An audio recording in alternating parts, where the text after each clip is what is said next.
Many people may not know, but you and I have become good friends, and you are a life coach. You have just an amazing gift. It's hard to describe because it's so soothing, and it's the truth. And in this day and age, we need to hear the truth. We've lived, a lot of us have lived with ideals, with conditioning, with ways that we were taught, and they're falling apart in our lives right now. And we don't know what to do. And as I was reading your bio, you have a master's degree in economics and business, graduate life coach, Rekha and Shamanic practitioner, and graduate diploma in nursing. So we can see very clearly that you have a heart for healing and taking care of others. One quote that I'd like to quote that was written about you: I listened to Rekha very carefully. I turned to her words for clarity, for guidance, for strength. Her gentle voice brings laser-sharp wisdom that cuts through the deepest darkness effortlessly. And that is so true of the gift you have. And so today, I just wanted to talk about some of the topics that people have been writing to me about. They're going through breakups, they're going through relationship identity issues, not knowing how to be at peace within themselves. How do we do that? That's the $1,000,000 question. How do we do it? You don't ask much, do you? I'm just getting straight to it. That's good. That's good. That's the only way to get to peace, to get straight to it. A good example to describe peace is what is a state that is beyond your mind, i.e., it is that feeling of being one with yourself. It's a soft, quiet feeling. It doesn't make a big noise. Peace is always subtle. But what makes peace beautiful is that it is strong. Another word for peace is self-love, is love for the self. Not the ego self, which is the seat of the mind, which is where all our conditioning, our idealism or lack of it, our hopes, desires, dreams, etc. are. That's our ego self. That's our identified self, i.e. the self that identifies with extrinsic things, things outside of us. Peace is an inner work. It is an inside work. It is the kingdom inside. And often the only roadblock to peace is our identification and our insistence on identification with what is outside of us. So, for example, as we go through life, we are conditioned to believe that success is important in a material world to keep us safe. Now, there's nothing wrong with that. But how do we define success? As a secure job, as a good house, a good car, a secure marital condition, marital status, or having or possessing external things, so going on holidays, for example. So all this is defined as success. In the internal world, success is anything but. These are just identifications. They are fodder for the mind. They are important to some extent, and it's not taking away from them. But it is to acknowledge that true success is a state of peace. It's a state of unflinching happiness. Well, where does that unflinching happiness take us to? To a state of deep inner peace. How do we get to that peace?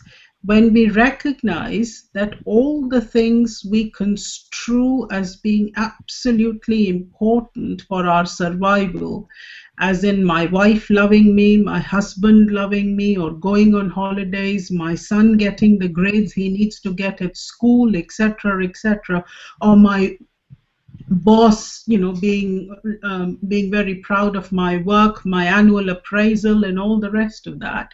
They are important, but equally, at the end of the day, they are simply identification to a conditioning that we have been sold as being of paramount importance. When we recognize that peace is beyond all this, that is, who we are is above and beyond our conditioning and our identification to that conditioning, that is the beginning of peace. So a good example is to understand our conditioning, our aspirations, etc., as thoughts that come into us.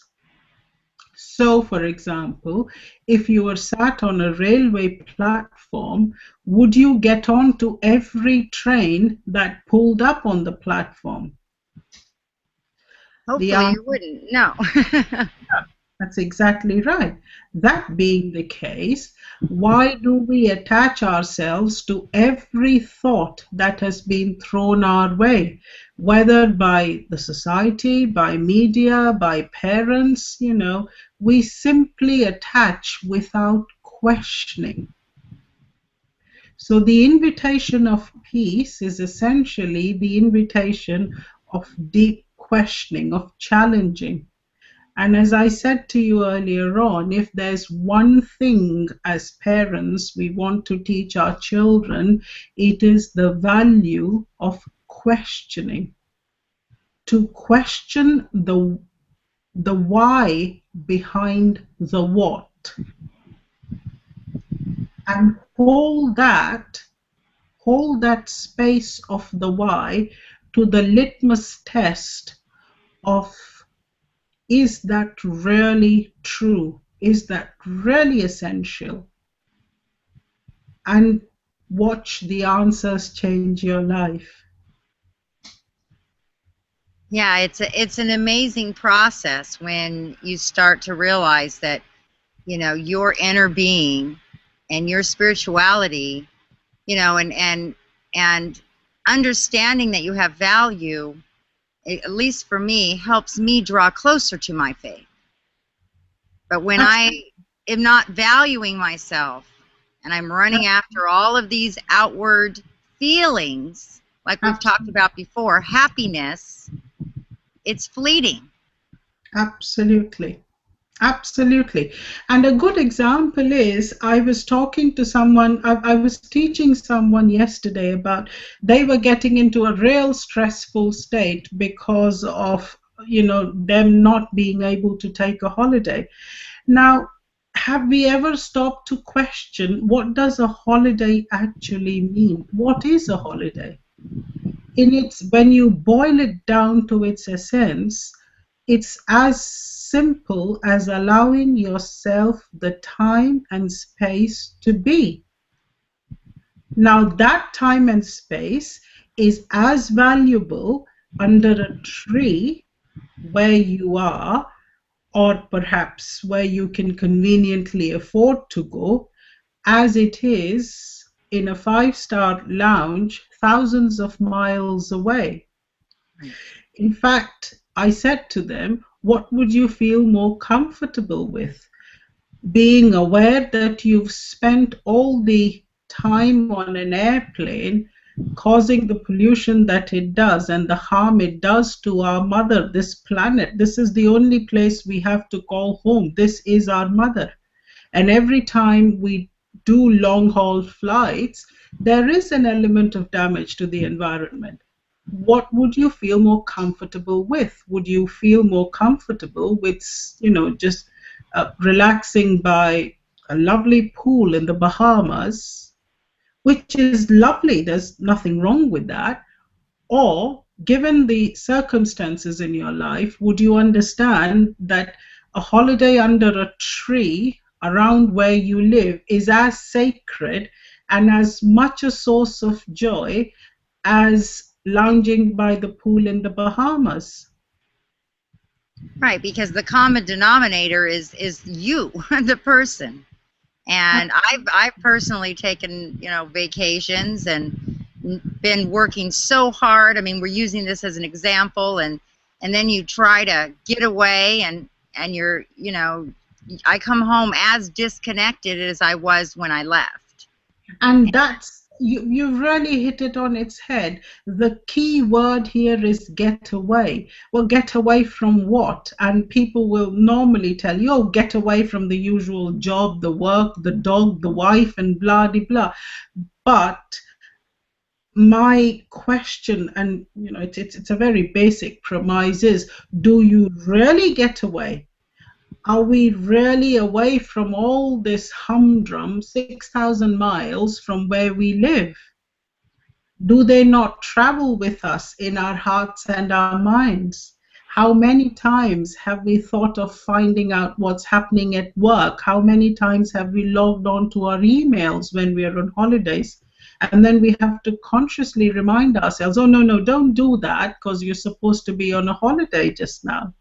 How many times has going on Facebook, for example, and hearing a strange comment or something that's upsetting you not upset you while you're on a holiday? Because the underlying principle is getting away. Well, the invitation life brings your way is to know that there is no getting away. There's nowhere to go. All we have to do is understand that getting away simply means facilitating the space and the time to be with ourselves without boarding the train of thoughts. Let the train come, let it go. Another one come, another one goes, and so on and so forth.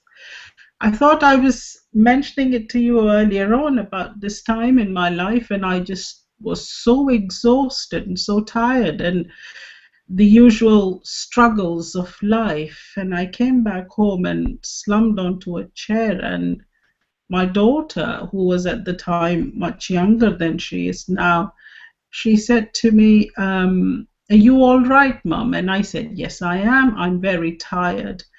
And when I said that, tears started welling down my eyes, and I've learned in life to allow myself to cry. I give myself the permission to cry, because when I do that, I wash my soul. And this child just held my hand and she said, Mummy, it's all going to be all right. All you need to remember is that you are the sky. Everything else is just the clouds. Wow. That's beautiful. That's really beautiful. And I think what we're really trying to talk about here is really not about going or not going on a vacation, but about understanding that we can have those sanctified moments. It's not about the external. They won't bring us there. It's about, like I asked you in the beginning, finding that place of peace within yourself. That you can even begin. I mean, it takes some peace within yourself to even reach out, whether it's to God or to others, if you don't have those things. Absolutely. And what is cry out? Yes, absolutely right. Because if you really look at it, what is peace? And that's a journey in itself. But it boils down to a few things, really. It boils down to love. It boils down to compassion. It boils down to forgiveness. It boils down to kindness. It boils down to letting go. When we understand and embrace these values as the governing principles of our life, peace follows automatically. Joy follows automatically, because there is no joy in competing or in living a life which is full of competition, which is full of ego, which is full of fear, which is full of jealousy, which is full of worry. And some people might say, oh, well, it's easier said than done, look at the state of the world. And to that, my answer is, yes, look at the state of the world. Where has it got with the ego mind and the fear conditioning? So the invitation is compassion. The invitation is forgiveness. Two wrongs don't make a right.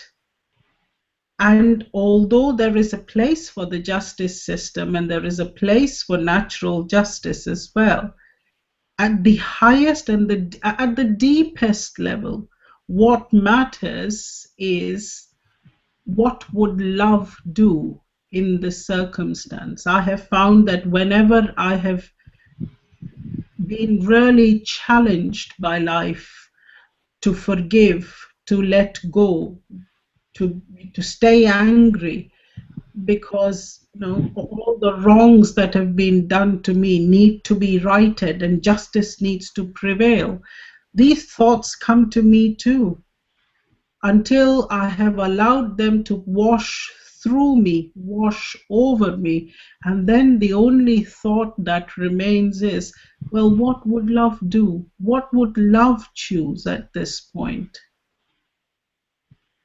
And that's the answer. That's, that is,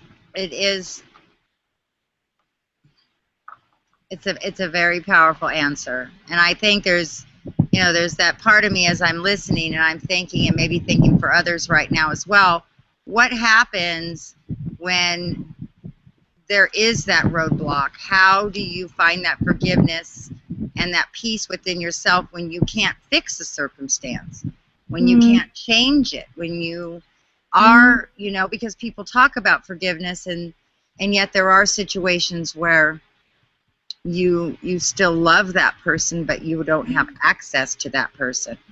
What do you do with that? That is powerful, and that's the beauty of life. Life brings us, life invites us to explore these questions, and we can pretend to look away and not answer, which a lot of us do, and it's the easier road to take for sure. But my experience has been that the easy road leads nowhere. There is no getting away. That question has to be answered. And the answer to that question is perhaps an understanding of what forgiveness means. What is forgiveness? Is it the concept which says, well, if someone's hit me on one cheek, I've got to turn the other and show them the other cheek? I beg to disagree a little. I don't think that is forgiveness. As I understand forgiveness, or true forgiveness for me, is being able to open my heart as much as I can at that point in time to understand and genuinely understand the other person's perspective.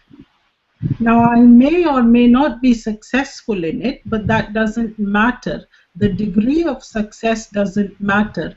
The only thing of import here is to make the effort, and a sincere effort, to be able to open our hearts.